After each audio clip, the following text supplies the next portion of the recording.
그 지역의 목자들이 밤에 밖에서 자기 양떼를 지키더니 주의 사자가 곁에 서고 주의 영광이 그들을 두루 비추매 크게 무서워하니라. 전사가 이르되 무서워하지 말라. 보라, 내가 온 백성에게 미치 큰 기쁨의 좋은 소식을 너희에게 전하노라. 오늘 다윗의 눈에 너희를 위하여 주가 마셨으니 곧 그리스도시시나.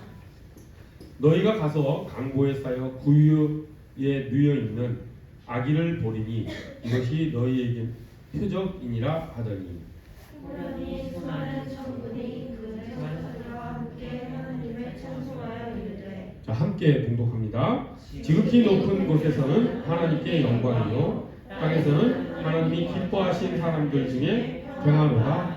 아멘. 오늘 본문 말씀에는 크리스마스의 의미가 무엇인지가 잘 나와 있지요. 크리스마스 의미가 가장 잘 나와 있는 구절은 14절 말씀입니다.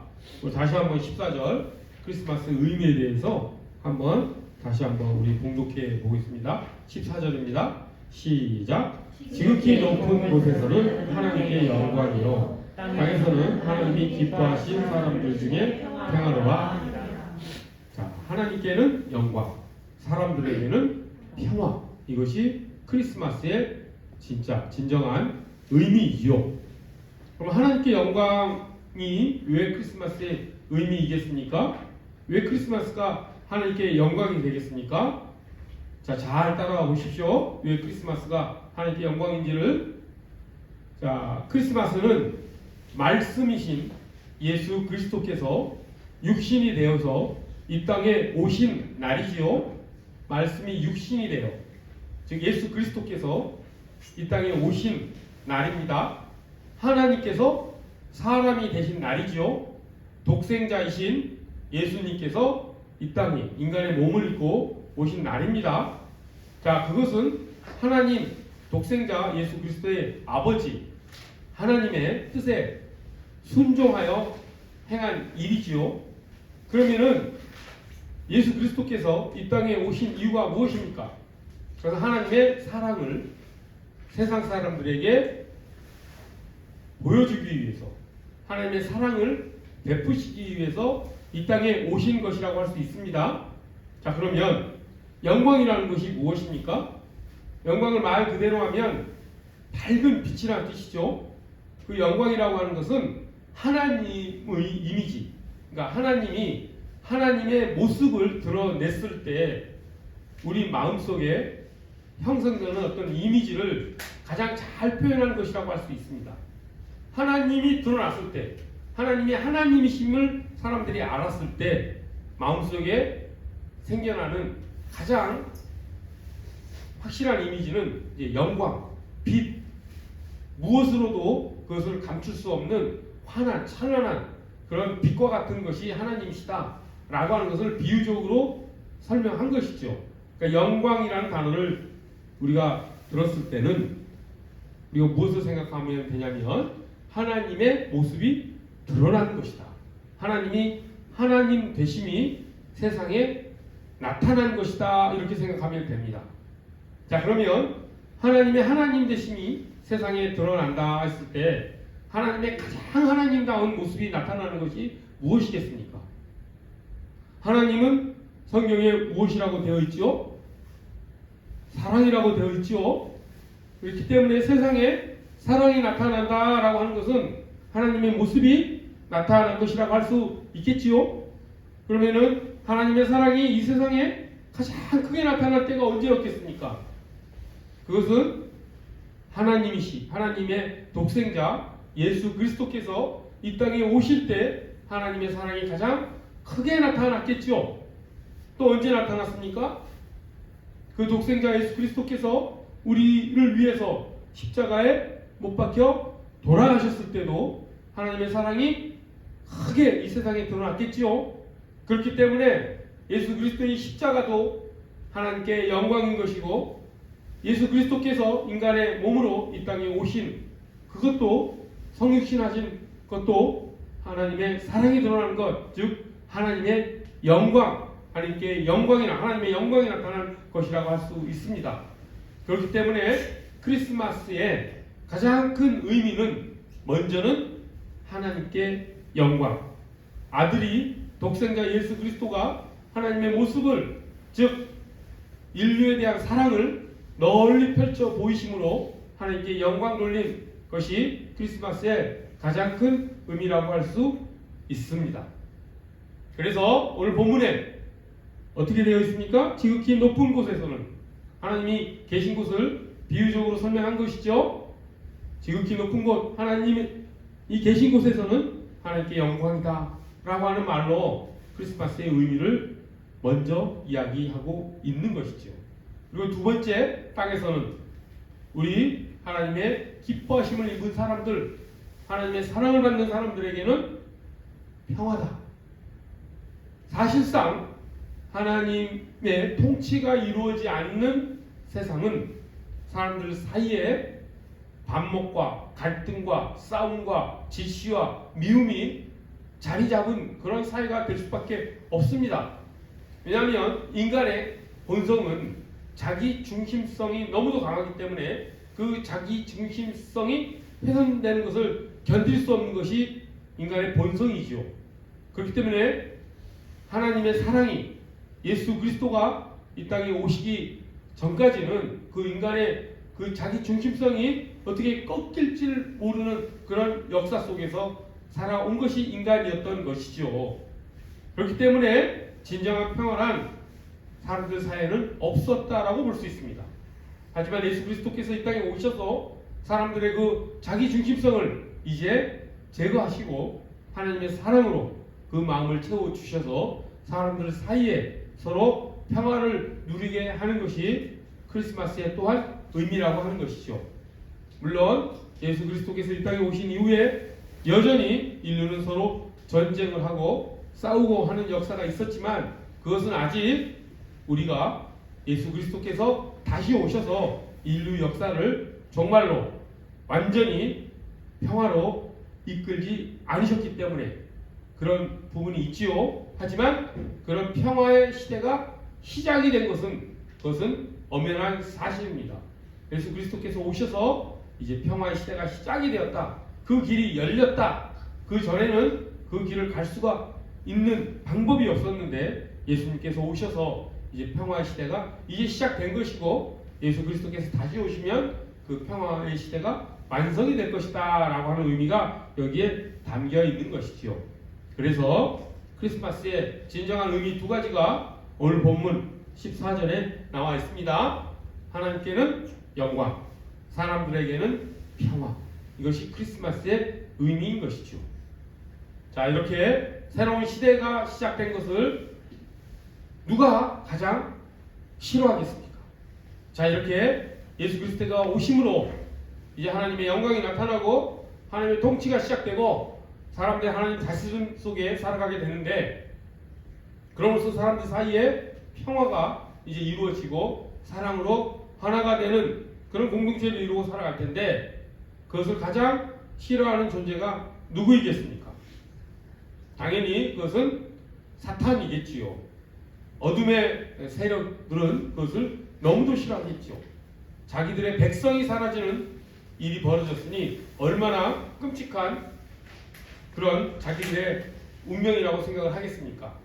그래서 당연히 사탄은 이 크리스마스에 예수님께서 오시는 것을 방해하겠습니까? 안 하겠습니까? 당연히 하겠지요. 그래서 사단이 예수 그리스도의 성육신, 즉 예수님이 아기 예수로 오신 것을 아예 없애버리기 위해서, 역사에서 지워버리기 위해서 한 인물을 사용을 하는데, 그 인물이 누구입니까? 헤롯이라고 하는 왕이죠. 당시 유대 지역을 다스리고 있었던 이두메 사람 헤롯이라는 왕에게 아기 예수를 죽이라는 임무를 준 것입니다. 물론 직접적으로 준 것은 아니고 헤롯이 권력욕, 자기가 왕 자리를 빼앗길 것을 두려워서 이제 유대 지역에 동방 박사들이 와서 유대의 왕을 보러 왔다라고 하는 그런 질문을 하고 돌아다닌 것을 헤롯이 듣고 유대의 왕이 왔다고? 내가 왕인데 유대의 왕이 태어났다고? 라고 하는 그런 질투심을 자극해서 헤롯 대왕이 어떻게 합니까? 동방박사에게 어떻게 하죠? 그곳에 가서 그 왕에게 경배를 하고 나에게 알려달라. 헤롯이 속마음으로는 무슨 생각을 하고 있었습니까? 그 왕을 제거를 하고, 즉 예수 그리스도를 제거를 하고, 그리고 자기의 왕위를 굳건히 지키겠다는 그런 마음을 먹었던 것이죠. 그렇게 해서 헤롯 대왕이 이제 예수 그리스도를 죽이려고 하는 그런 음모를 꾸몄던 것입니다. 하지만 천사의 도움으로 동방박사는 헤롯에게 알리지 않고 그냥 자기네 나라로 돌아가죠. 그래서 실패합니다. 하지만 헤롯이 그렇다고 해서 포기한 것이 아니죠. 그래서 무슨 일이 벌어집니까? 그 베들레헴 지역 주변에 있는 마을에 2살 이하의 어린 아이들을 다 살해해버리는 만행을 저지르지요. 헤롯 왕은 철저하게 자신의 왕위를 지키기 위해서 그렇게 잔인한 짓을 서슴지 않고 행했던 사람입니다. 하지만 우리는 그 헤롯의 행위 뒤에 있는 사단의 뭐를 또 볼 수가 있는 것이죠. 그 교활한 계책을, 괴계를 우리는 또 볼 수가 있는 것이죠. 거기에서 우리는 하나님의 사랑이 이 땅에 비춰지고 그것을 방해하려고 하는 어둠의 세력의 방해 공작을 또 우리가 볼 수 있는 것이죠. 그 방해 공작에 나섰던 수단으로 사용됐던 인물이 헤롯이었다는 것. 그래서 그렇게 잔인한 일이 벌어졌다고 하는 것. 그것을 우리가 역사를 통해서 확인해 볼 수가 있는 것입니다. 그래서 실제로 크리스마스 때 예수님이 이 땅에 오셨던 그 크리스마스 때 2000년 전 예수님이 태어나셨던 그 마을은 분위기가 어땠을 것 같습니까? 대단히 슬펐겠지요. 자기 자식이 죽은 부모들이 수도 없이 많았을 텐데 그 마을 분위기는 아마 너무도 치밀하고 슬프고 그런 분위기였을 것입니다. 그런데 오늘날 크리스마스 분위기는 그와 정반대지요. 그래서 이제 사단이 어떤 전략을 또 쓰냐면 처음에 전략이 성공했습니까? 실패했습니까? 아기 예수를 살해하려고 했던 헤롯을 통해서 죽이려고 했던 계획이 실패로 끝나자 이제 사단은 아주 교묘한 이제 계획을 세우는데 그것이 무엇이냐면 사람들의 마음속에서 크리스마스의 의미를 없애버리는 전략을 세웁니다.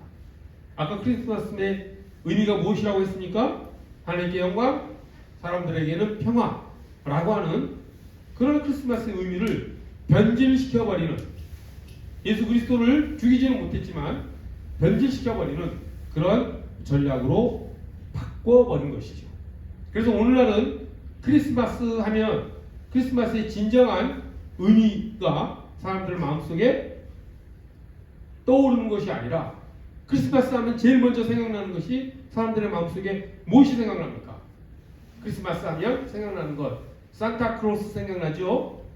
또 무엇이 생각납니까? 조금 이제 나이가 들고 이제 20대를 넘어가고 하면 크리스마스 하면은 파티가 생각날 것입니다. 그렇죠? 친구들과 어울리고 전국 방방곡곡이 모든 숙박업소가 어떻게 됩니까? 다 예약이 꽉 차버리죠.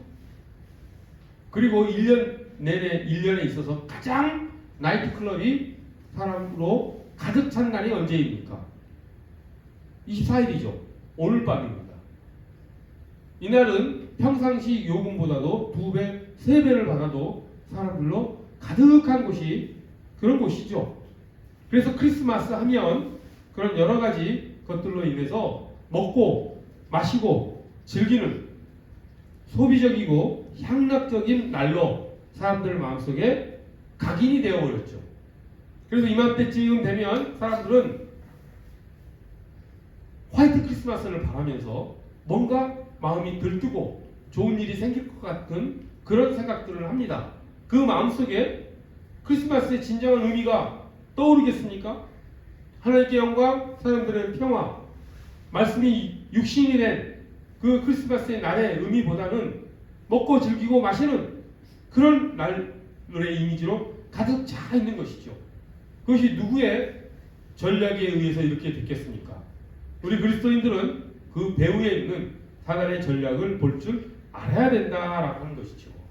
사단은 그렇게 해서 크리스마스 하면 사람들 마음속에 있는 이미지를 완전히 변질시켜버려서 크리스마스의 진정한 의미를 떠오르게 하는 것보다는 크리스마스가 먹고 마시고 즐기는 날이다 라고 하는 마음으로 만들어서 크리스마스의 진정한 의미를 퇴색시켜 버린 것이죠.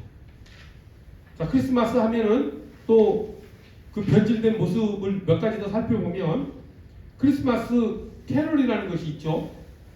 가장 대중적인 크리스마스 캐럴 무엇이 있습니까? 요즘엔 저작권 때문에 길거리에 그렇게 캐럴이 많이 들리지는 않는데 그래도 많이 유튜브나 이런 데서 울리는 캐럴이라고 하면 머라이어 캐리 노래 있죠? All I want for Christmas is you 라고 하는 그런 캐럴도 가장 많이 불리고 또 그 레스트 크리스마스라는 캐럴도 많이 불리죠. 또 산타 텔미 그 아리아나 그란데가 부르나요? 그 찬양 이 세 가지가 아마 가장 유명한 그리고 사람들이 좋아하는 그런 크리스마스 노래일 것입니다. 그런데 여러분 한번 그 가사를 한번 우리나라 말로 바꿔서 그 의미를 본 적이 있습니까? 그 세 곡의 내용이 무엇인지 아십니까?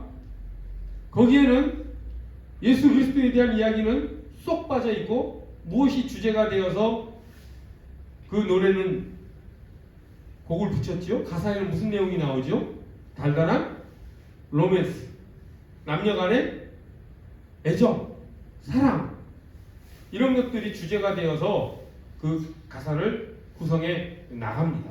크리스마스에는 너만이 필요하다. 난 선물도 필요 없다. 너만 있으면 된다라는 식의 그런 가사들입니다. 세 곡이 공통적입니다. 그건 왜 그렇게 했습니까? 로맨스를 하지 말자는 소리도 아니고 로맨스가 필요 없다는 소리도 아니죠. 그런데 크리스마스는 그런 날이 아니지 않습니까? 자기의 개인적인 어떤 사랑과 애정, 로맨스를 어떻게 즐기는 날이 아니라 그래서 고백하는 날이 아니라 크리스마스는 예수님이 낮은 곳에 임하신 것처럼 많은 사람들에 대한 사랑을 나눈 날이죠. 개인적인 사랑을 하는 날이라기보다는 낮은 곳에 임해서 예수 그리스도처럼 많은 사랑으로 하나가 되는 날 우리 크리스마스이지 않습니까? 근데 그것을 사단은 개인적인 그런 로맨스적인 분위기가 물씬 풍기는 그런 가사를 통해서 크리스마스 의미를 변질시켜버린 것이죠. 그리고 오늘 본문을 봤을 때 천사의 이미지가 어떻습니까? 천사를 보고 목동들이 어땠습니까? 두려워했죠. 그래서 천사의 모습이 어떻다는 뜻입니까? 강건하고 하늘에 어떤 영적인 힘을 가지고 있는 존재이기 때문에 사람이 천사 앞에 서면 두려움이 듭니다.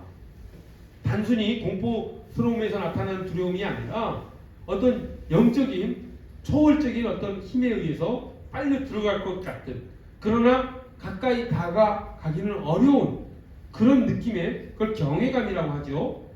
을 드는 존재가 천사인 것입니다. 요한계시록을 보더라도 천사의 이미지는 그처럼 강하고 힘있는 영적으로 힘있는 존재로서 사람들에게 나타나는데 크리스마스에 나타나는 천사들의 이미지는 어떻습니까?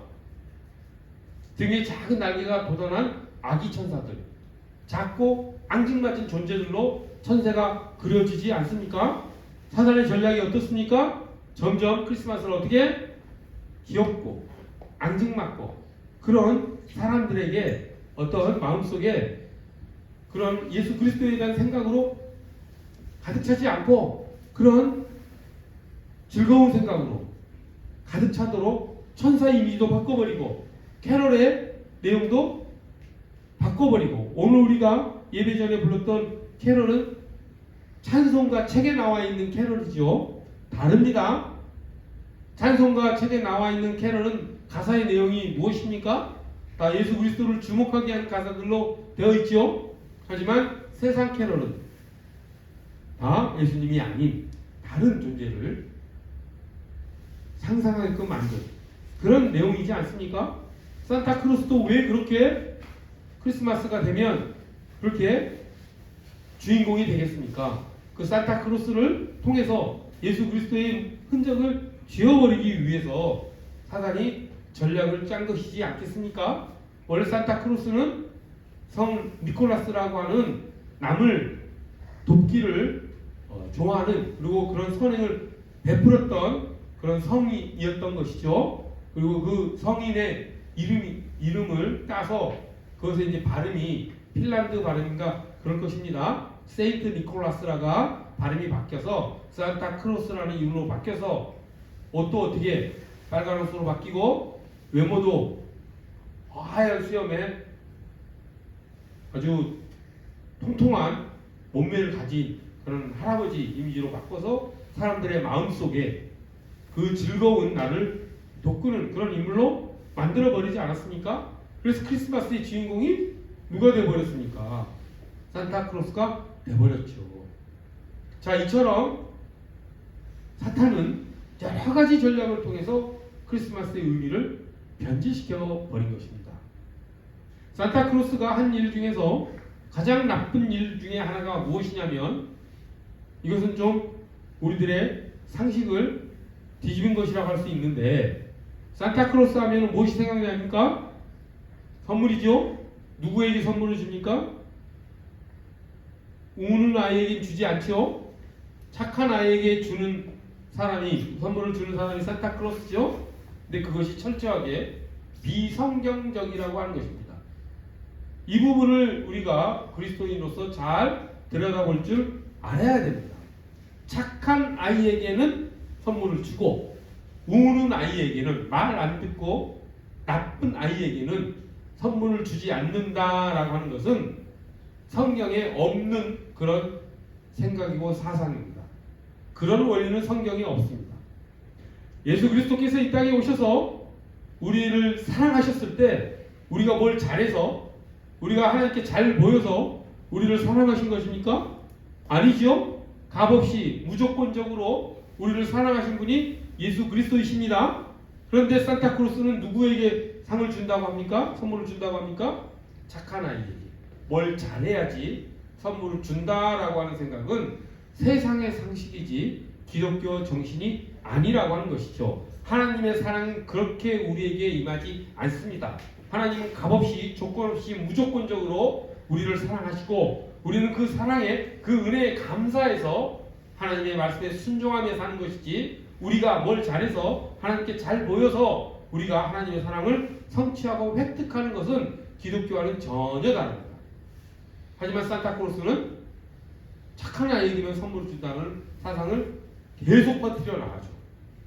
그래서 이것이 조금 어려운 내용이 될 수 있는데 이렇게도 해석될 수가 있습니다. 자, 지금부터 약 100년 전, 200년 전만 하면은 지금보다도 빈부격차가 아주 심했겠지요. 그리고 지금도 아프리카나 아주 저개발국가 못 사는 나라에는 가난한 아이들이 많이 있겠지요. 그럼 100년 전이나 지금의 아주 가난한 나라의 아이들 중에는 크리스마스가 되면 선물을 못 받는 아이가 많겠습니까? 적겠습니까? 가난한 아이들 중에서는 부모님이 돈이 없어서 선물을 못 받는 아이들이 많겠죠? 그러면 그 아이들의 마음속에 무슨 이미지가 각인이 되겠습니까? 나는 착하지 않아서 선물을 못 받는 거야 라고 하는 생각이 들겠죠. 하지만 부잣집 아이들은 어떻겠습니까? 미국이나 유럽의 선진국에 사는 어느 정도 부모의 경제적 지원을 풍성히 받을 수 있는 아이들은 항상 크리스마스만 되면 풍요로운 선물을 받겠죠. 그럼 그 아이들의 마음에는 무슨 생각이 들겠습니까? 그들이 진짜 착해서 선물을 받는 것도 아니고 가난한 집 아이들이 진짜 나쁜 아이라서 선물을 못 받는 것도 아닌데 어렸을 때부터 부모가 부자냐 가난하냐에 따라서 나는 착한 아이가 되고 나는 나쁜 아이가 될 수 있는 그런 아주 부정적인 아주 나쁜 이미지를 산타크로스는 가난한 집안의 아이들에게 형성시킬 수 있는 그런 역할을 또 하고 있다라고 하는 것이죠.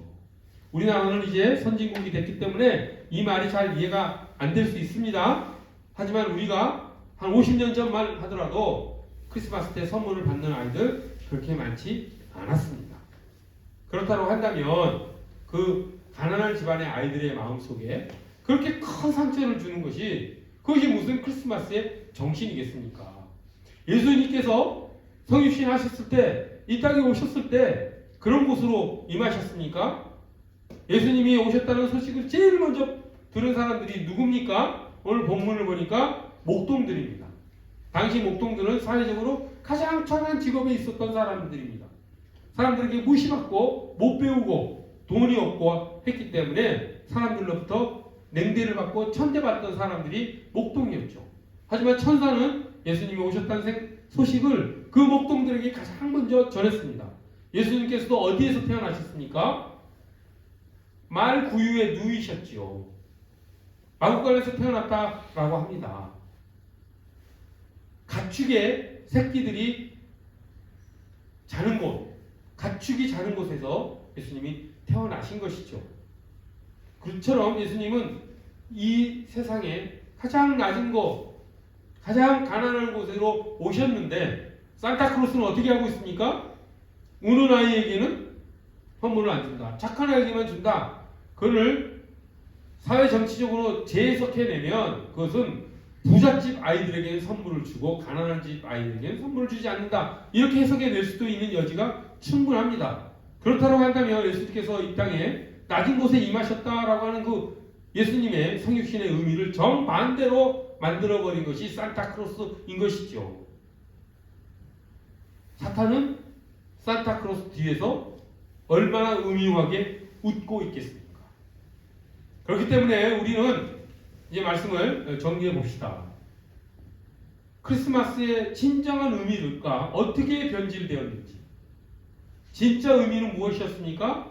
말씀이 육신이 되어 우리 가운데 거하시게 된 날, 그럼으로써 하나님의 말씀에 철저하게 순종해서 하나님의 하나님 되심, 하나님의 사랑을 온 세상에 널리 펼치신 날, 그 날이 크리스마스이지 않습니까? 그래서 하나님께 영광되는 날이지 않습니까? 사람들에게는 평화를 전해주는 날이지 않습니까? 근데 그 날의 진정한 의미가 어떻게 변질되었는지, 크리스마스 하면 우리 마음속에 떠오르는 생각들, 즐겁고 기쁜 그런 이미지들은 좋은데 그 즐겁고 기쁜 이미지의 근원이 하나님의 사랑으로 인해서가 아니라 낮은 곳에 임하신 예수 그리스도의 사랑으로 인한 것이 아니라 그로 인한 기쁨이 아니라 소비하고 마시고 먹고 하면서 파티하면서 하는 그런 향락적인 즐거움, 그건 기쁨이 아니죠. 그건 쾌락이죠. 그런 기쁨으로 변질된 날이 오늘날의 크리스마스라고 하는 것입니다. 크리스마스 캐롤의 가사 내용도 바꿔버리고 천사의 이미지도 바꿔버리고 산타크로스라는 인물이 무엇이 되어버렸습니까? 크리스마스의 주인공이 되어버렸죠. 2000년 전에 있었던 일과 오늘날의 일 중에 공통적인 게 하나 있습니다. 무엇이냐면 예수님을 이제 배 속에 이제 품고 성모 마리아가 베들레헴으로 갔을 때 밤이 돼서 잠을 자려고 하는데 잠을 여관에서 자야 되지 않습니까? 근데 그때 어떻게 됐습니까? 다 방이 없다라고 해서 여관이 가득 차서 성모 마리아가 잠을 여관에서 구할 수가 없었죠. 근데 오늘날 생각해 보십시오. 크리스마스 날 여관에서 방 구하기 쉽습니까? 오늘 밤에 한번 가서 예약 없이 한번 숙박 없이 한번 찾아가 보십시오. 방을 구할 수 있습니까? 없죠. 참 재미있는 공통점이지 않습니까? 2000년 전 크리스마스쯤에도 영화방이 없었고 오늘날에도 영화방, 호텔을 찾기 어렵습니다. 근데 오늘날은 왜 방을 구하기가 어렵습니까? 소비 향락적인 문화가 너무도 널리 퍼져 있기 때문에 그런 일이 벌어지지 않았습니까? 사탄이 얼마나 쾌재를 부리면서 웃고 있겠습니까? 우리가 크리스마스를 이제 어떻게 보내야 되는지 조금 사탄의 계책을 우리가 알고 나니 좀 더 실감나게 크리스마스를 어떻게 보내야 되는지를 좀 깨닫게 되지 않습니까? 크리스마스 날 단순히 친구들과 어울리면서 즐겁고 기쁜 날이다 라고 하면서 즐기기만 한 날이 되어서는 당연히 안 되겠지요. 크리스마스를 어떻게 보내야 되는지 그것은 우리가 스스로에게 자문해 보면서 인정 하나님께 영광이고 사람들에게는 평화라고 하는 그 의미가 되살려지는, 그래서 성육신의 의미가 우리의 삶 가운데 적용이 되는 그런 크리스마스를 우리가 보내기를 간절히 소원합니다. 기도하겠습니다. 거룩하고 자비로우신 하나님 아버지, 말씀이신 예수 그리스도께서 이 땅에 오셔서 하나님의 사랑을 우리에게 베풀어 주신 날이 오늘 크리스마스 하루 앞둔 날의 의미인 것을 저희가 알고 있습니다.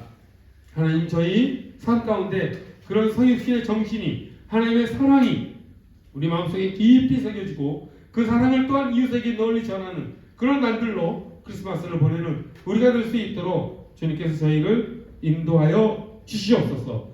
크리스마스의 의미를 변질시켜버린 사탄의 계책에 놀아나지 않는 진정한 하나님의 자녀로서 그리스도인으로서 우리를 살아가게 하시기를 간절히 바라오며 귀하신 예수 그리스도 이름 받들어 기도드립니다.